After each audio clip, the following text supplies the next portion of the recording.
ଖଣ୍ଡଗିରି ଯାତ୍ରା ପଡ଼ିଲା। ଶୁଣନ୍ତୁ, ଖଣ୍ଡଗିରି ଅପେରାର ଆଜି ଶୁଭ ମୁହୂର୍ତ୍ତ। ଆଜି ପ୍ରଥମ ଦିନ। ପ୍ରାୟ 2 ମାସ ଧରି ଖଣ୍ଡଗିରି ଯାତ୍ରାର ଯେଉଁ ପ୍ରସ୍ତୁତି ଚାଲିଥିଲା ତାର ପରିସମାପ୍ତି ଘଟାଇ ଆଜି ତାର ଶୁଭ ମୁକ୍ତି ଲାଭ କରିଛି ଅପେରା ଖଣ୍ଡଗିରି। ଆପଣମାନେ ଦେଖୁଥିବେ ପ୍ରଥମ ଦିନରେ କେତେ ଦର୍ଶକ ମାନଙ୍କର ଉପସ୍ଥିତ ଏବଂ କେତେ ଦର୍ଶକ ମାନଙ୍କର ଆଶୀର୍ବାଦ ଅପେରା ଖଣ୍ଡଗିରି ପ୍ରତି ଆପଣମାନେ ନିଶ୍ଚୟ ଦେଖିପାରିବେ। ଭାଇ ନୂଆ ନୂଆ କଳାକାର ନୂଆ ନୂଆ ହିରୋ ହିରୋଇନ୍ ସବୁ ନୂଆ ପୁରାପୁରି ଆସିଛନ୍ତି, କେତେ ଚ୍ୟାଲେଞ୍ଜ ରହିବ ପୁରୁଣା ପାର୍ଟି ସହିତ ମାର୍କେଟରେ? ନୂଆ କଳାକାର ତ ବେଶୀ ନାହାନ୍ତି, ପ୍ରାୟ ଯେତିକି ଜଣ କଳାକାର ଅଛନ୍ତି ସମସ୍ତେ ବହୁ ପୁରୁଣା କଳାକାର। ଆପଣ ଦେଖନ୍ତୁ ଯେଉଁମାନେ ହିରୋଇନ୍ ସାଇଡ଼ରେ ଅଛନ୍ତି, ରୀନା ପଣ୍ଡା, ମାମା, ଏମାନେ ବହୁତ ଦିନ ହେଲାଣି ଦର୍ଶକମାନଙ୍କ ପାଖରେ ଆଦୃତ ହୋଇସାରିଛନ୍ତି ଏବଂ ବଡ଼ ବଡ଼ ଅପେରା ପାର୍ଟିରେ ମଧ୍ୟ ସେମାନେ ବହୁତ ବର୍ଷ ଧରି କାମ କରିଛନ୍ତି। ମାମା ଯିଏ, ସେ କଳିଙ୍ଗ ଅପେରାରେ ଆମେ ଯେଉଁ ସମୟରେ ଦେଖୁଥିଲୁ ଯାତ୍ରା, ସେତେବେଳେ ସେ ପ୍ରାୟ ମୋତେ ଲାଗୁଛି 15-20 ବର୍ଷ ହେଲାଣି କଳିଙ୍ଗ ଅପେରାରେ କାମ କରୁଥିଲା, 15 ବର୍ଷ ଅଧିକ। ତାପରେ ବିଭିନ୍ନ ଅନୁଷ୍ଠାନରେ କାମ କରିଥିଲେ। ରୀନା ପଣ୍ଡା, ସେ ବି ବିଭିନ୍ନ ବଡ଼ ବଡ଼ ଅନୁଷ୍ଠାନରେ ବହୁତ ବର୍ଷ କାମ କରୁଥିଲେ। ରୀନା ପଣ୍ଡା ଯିଏ, ସେ ଗୋଟେ ମାନେ ଦର୍ଶକମାନଙ୍କର ଗୋଟେ ରୁଚି ମାନେ ରହିଯାଇଛି। ତ ରୀନା ପଣ୍ଡା, ମାମା, ଏମାନଙ୍କ ପ୍ରତି ସେମାନଙ୍କ ଦର୍ଶକମାନଙ୍କର ରୁଚି ବହୁତ ବଢ଼ିଆ ଅଛି। ଏବଂ ହିରୋ ସାଇଡ଼ରେ ଦେଖନ୍ତୁ ମାନସ ପଣ୍ଡା, ବାବୁଲି ପଣ୍ଡା, ଏବେ ନବାଗତ ଯିଏ ଆସିଛି ଦିବ୍ୟ, ସେ ବହୁତ ସୁନ୍ଦର ଅଭିନୟ କରେ ଏବଂ ଖଳ ଚରିତ୍ର ହିସାବରେ ଆପଣ ଦେଖିବେ ଚଗୁଲୁ ଏବଂ ଜୀବନ, ଏମାନଙ୍କର ସବୁ ଯାହା ଚରିତ୍ର ସେମାନେ ଦେଖିବେ ବହୁତ ସୁନ୍ଦର ଭାବରେ ଚରିତ୍ରଟାକୁ ଚିତ୍ରଣ କରିଛନ୍ତି ପ୍ରତ୍ୟେକ ନାଟକରେ। ଏବଂ ଦର୍ଶକମାନେ ନିଶ୍ଚିତ ଭାବରେ ଏ ଅନୁଷ୍ଠାନକୁ ଆଶୀର୍ବାଦ କରିବେ ଏବଂ ଏ ନାଟକ ଗୁଡ଼ିକୁ ଉପଭୋଗ କରିବେ। ଏଇଟା ମୁଁ ବହି ଉପସ୍ଥାପନ କରିବେ ଆପଣ? 4ଗୋଟି ନାଟକ କରିଛୁ। ପ୍ରଥମ ଆଜି ପ୍ରଦର୍ଶିତ ହେଉଛି ମୋତେ ବୁଲେଇ ନେବି ଖଣ୍ଡଗିରି, ଯେଉଁ ପପୁ ବ୍ରହ୍ମଙ୍କ ରଚନା ଏବଂ ନନ୍ଦୁ ସାର୍ଙ୍କର ନିର୍ଦ୍ଦେଶନାରେ ଆଜି ସେ ନାଟକଟି ଆଜି ପ୍ରସ୍ତୁତ ହେଇଛି ଏବଂ ସେଠି ମଧ୍ୟ ଆଜି ପ୍ଲେ କରାଯାଉଛି। ଏବଂ ଆଉ ଗୋଟିଏ ନାଟକ ଅଛି ଯାହାକୁ ମୁଁ ଏତେ ଭଲ ପାଉଛି। ତୃତୀୟ ନାଟକଟି ହେଲା ଶ୍ରୀକୃଷ୍ଣଙ୍କ ଶେଷ ହସ, ଯେଉଁ ନାଟକଟି ବହୁତ ସୁନ୍ଦର ନାଟକ ହେଇଛି।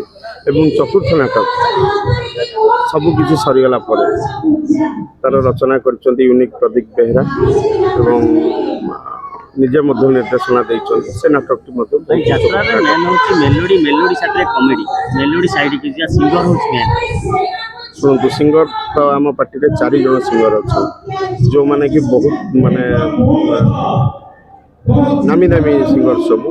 ଆପଣ ଦେଖନ୍ତୁ ସନ୍ତୋଷ, ରାଜ, ଏବେ ପ୍ରମୋଦ, ଇଏ ହେଲେ 3 ଜଣ ଜେଣ୍ଟ ସାଇଡ଼ରେ, 2 ଜଣ ପିଙ୍କି ଏବଂ ନନ୍ଦିନୀ, 2 ଜଣ ଅଛନ୍ତି ଲେଡି ସିଙ୍ଗର, ଯେଉଁମାନେ ବଡ଼ ବଡ଼ ପାର୍ଟିରେ ମଧ୍ୟ ଆଗରୁ ତାଙ୍କର ଗୀତ ଗାଇଛନ୍ତି। ସମସ୍ତେ ମଧ୍ୟ ସେମାନଙ୍କୁ ଭଲ ଭାବରେ ଜାଣିଛନ୍ତି। ବହୁତ ଉଚ୍ଚ କୋଟିର ସିଙ୍ଗର ସେମାନେ। ଦର୍ଶକଙ୍କୁ କ'ଣ କହିବେ ପ୍ରଯୋଜକ ହିସାବରେ? ନିଶ୍ଚିତ ଭାବରେ କହିବି, ଦର୍ଶକମାନଙ୍କୁ ଅନୁରୋଧ କରିବି ଏବଂ ଭିକ୍ଷା ମଧ୍ୟ ମାଗିବି। ଯେହେତୁ ଗୋଟେ ଅନୁଷ୍ଠାନ ନୂଆ କରି ଗଢ଼ି ଉଠିଛି, ବହୁତ କଷ୍ଟ ହେଇଛି, ବହୁତ ପରିଶ୍ରମ ପରେ ମଧ୍ୟ ଆଜି ଅପେରା ଖଣ୍ଡଗିରି ସେମାନଙ୍କ ପାଇଁ ଆସିଛି ରାସ୍ତାକୁ, ସେମାନଙ୍କ ପ୍ରେକ୍ଷାଳୟକୁ। ଦର୍ଶକମାନଙ୍କୁ ଏହା କହିବି କି ସେମାନଙ୍କର ଆଶୀର୍ବାଦ ସଦାବେଳେ ଆମ ଅନୁଷ୍ଠାନ ପ୍ରତି ରହୁ, ଆମ କଳାକାରମାନଙ୍କ ପ୍ରତି ରହୁ ଏବଂ ସେମାନଙ୍କ ଆଶୀର୍ବାଦରେ ଏ ଅନୁଷ୍ଠାନ ଅପେରା ଖଣ୍ଡଗିରି ବହୁତ ଆଗକୁ ଯାଉ, ଏକଥା ମୁଁ ଦର୍ଶକ ଦେଖିବାକୁ ନାଟକକୁ ଗୁରୁତ୍ୱ ଦିଆଯାଇଛି। ବର୍ତ୍ତମାନ ନାଟକକୁ ଗୁରୁତ୍ୱ ଦିଆଯାଇଛି ନା ଯେଉଁ ଆଇଟମ୍ ସଙ୍ଗ୍ ବର୍ତ୍ତମାନ ଗୁରୁତ୍ୱ, ଆପଣ କ'ଣ ଆପଣ ଶୁଣନ୍ତୁ, ଆପଣମାନେ ଜାଣିଛନ୍ତି ଆଇଟମ୍ ସଙ୍ଗ୍ର ମାନେ ସମ୍ପୂର୍ଣ୍ଣ ବିରୋଧୀ ହେଉଛି ମୁଁ। ଯଦି ଆଜିକା ଦିନରେ ଖଣ୍ଡଗିରିରେ ଯଦି ସେଇ ଅଶ୍ଳୀଳ ନୃତ୍ୟ ଯେଉଁଟାକି ଆପଣ କହୁଛନ୍ତି ଆଇଟମ୍ ଡ୍ୟାନ୍ସ, ତାକୁ ଯଦି କିଏ ପ୍ରଥମେ ବିରୋଧ କରିଥିଲା, ସେ ଜଣକ ହେଉଛି ମୁଁ ନିଜେ। ମୁଁ ଯେତେବେଳେ ନିଜେ ଅଶ୍ଳୀଳ ନୃତ୍ୟକୁ ବିରୋଧ କରୁଥିଲି, ମୋ ଅନୁଷ୍ଠାନରେ କେମିତି ସେସବୁକୁ ପ୍ରଶୟ ଦିଆଯିବ? କେବେ ବି ସେସବୁକୁ ଆମେ ପ୍ରଶୟ ଦେଇନୁ ଏବଂ ଆମେ ନାଟକ ସହିତ ମେଲୋଡ଼ି, ରେକର୍ଡ଼ ଡ୍ୟାନ୍ସ ଏସବୁ ଉପରେ ମାନେ ସମ୍ପୂର୍ଣ୍ଣ ଭାବରେ ନଜର ରଖିଛୁ। ବହୁତ ସୁନ୍ଦର ଭାବରେ ହେଇଛି। ଆପଣମାନେ ଦେଖୁଥିଲେ ମେଲୋଡ଼ି ଗୁଡ଼ିକ ବହୁତ ସୁନ୍ଦର ଭାବରେ ହେଇଛି, ରେକର୍ଡ଼ ଡ୍ୟାନ୍ସ ମଧ୍ୟ ବହୁତ ବଢ଼ିଆ ଭାବରେ ହେଇଛି।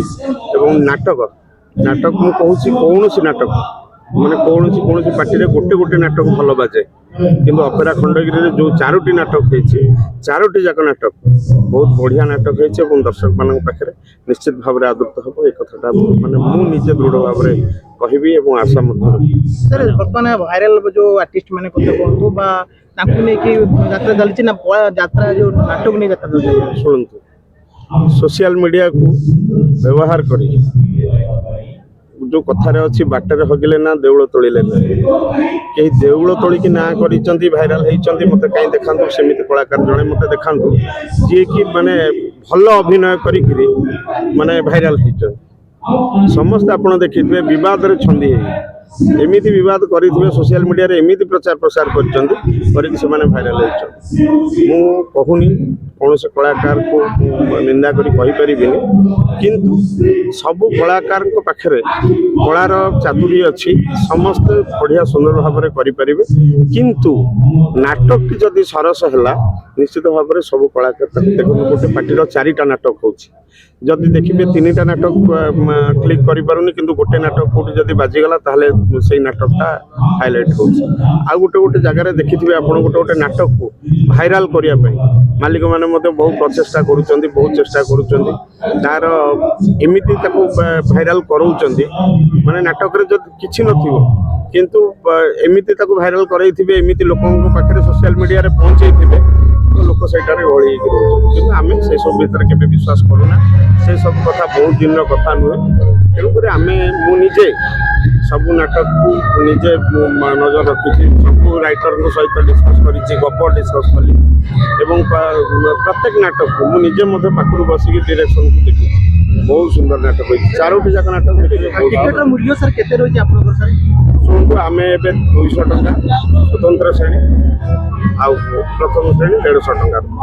ଆଗକୁ ସାର୍ ବଢ଼ିବ ନା ଏଇଟାରେ ଚାଲିବ ଆଜ୍ଞା ସାର୍? ଶୁଣନ୍ତୁ, ଯେହେତୁ ବର୍ତ୍ତମାନ ରେନି ସିଜନ୍ ବହୁତ ବଡ଼ ପାର୍ଟି ମଧ୍ୟ ସେଇ 200 ଟଙ୍କା 150 ଟଙ୍କା ରହୁଛି। ଆମେ ତ ତାଙ୍କଠାରୁ କିଛି କମ୍ରେ ବି ନାହୁଁ। ଆପଣ ଦେଖିଥିବେ ଆମର ସାଜସଜ୍ଜାଠାରୁ ଆରମ୍ଭ କରି କଳାକାରଙ୍କ ଠାରୁ ଆରମ୍ଭ କରିକି ଡ୍ୟାନ୍ସ ଠାରୁ ଗୀତ ଠାରୁ କୋଉଥିରେ ଆମେ କମ୍ରେ ନାହୁଁ। ଆମେ କିନ୍ତୁ ସେଇ ରଖିଛୁ। ଆଗକୁ ଦେଖିବା କ'ଣ ହେବ।